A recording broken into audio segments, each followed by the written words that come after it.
بسم اللہ، الحمدللہ والصلاۃ والسلام علی رسول اللہ۔ چلیے اب لیتے ہیں جنت کے خزانوں میں سے ایک خزانہ۔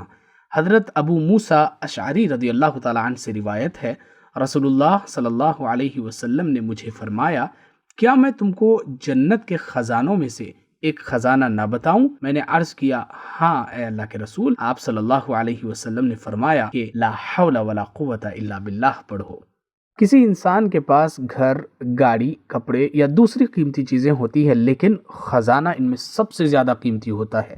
رسول اللہ صلی اللہ علیہ وسلم نے ان کلمات لا حول ولا قوت الا باللہ کو جنت کا ایک خزانہ قرار دیا ہے۔ اس سے پتہ چلتا ہے کہ اللہ کی نگاہ میں یہ کلمات بہت ہی اہم ہے۔ لا حول ولا قوت الا باللہ کا مطلب کیا ہے؟ حول یعنی طاقت، لا حول یعنی نہیں کوئی طاقت، لا حول یعنی نہیں کوئی طاقت، ولا قوہ، قوہ یعنی قوت، ولا قوہ، وا یعنی اور، لا نہیں، قوہ قوت، ولا قوت اور نہیں ہے کوئی قوت، الا باللہ، الا یعنی سوائے، باللہ اللہ کے ساتھ، سوائے اللہ کے۔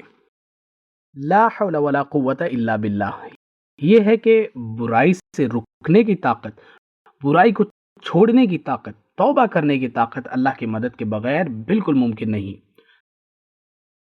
دوسری طرف ہے توفیق، یعنی نیکی کرنے کی اور اس پر جمے رہنے کی قوت، مثلا روزانہ پابندی سے نماز پڑھنے کی قوت اللہ کی مدد کے بغیر نہیں آ سکتی۔ یعنی یہ کہ کوئی طاقت نہیں جو بری خواہشات سے دور رکھے، اور کوئی قوت نہیں جو نیک کاموں میں مدد کرے سوائے اللہ کی مدد کے۔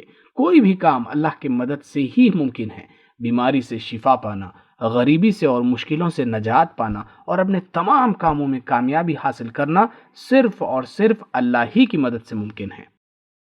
اور یہ دعا ہمیں کس طرح پڑھنی چاہیے؟ یہ دعا اس انداز میں پڑھنا چاہیے جیسے کوئی اللہ سے اس کی مدد اور اس کی حفاظت کی بھیک مانگتا ہے۔ لا حول ولا قوت الا باللہ۔ خاص طور پر اس وقت جب آپ کسی شخص کو غلط کام کرتے ہوئے دیکھیں تو اپنے آپ کو بڑا مت سمجھیے۔ ایسے وقت مجھے کہنا چاہیے لا حول ولا قوت الا باللہ، یعنی اے اللہ، اگر میں برائیوں سے دور ہوں تو صرف تیری رحمت ہی کی وجہ سے، صرف تیری ہی قدرت کی وجہ سے، اور اگر میں نیک کام کرتا ہوں تو وہ بھی اس طاقت کی وجہ سے جو تو نے مجھے دی ہے۔ قرآن پڑھنے، تجوید سیکھنے اور قرآن سمجھنے سے متعلق ہمارے کورسز اور 1-to-1 سیکھنے کے لیے براہ کرم وزٹ کریں ہماری ویب سائٹ understandquran.com۔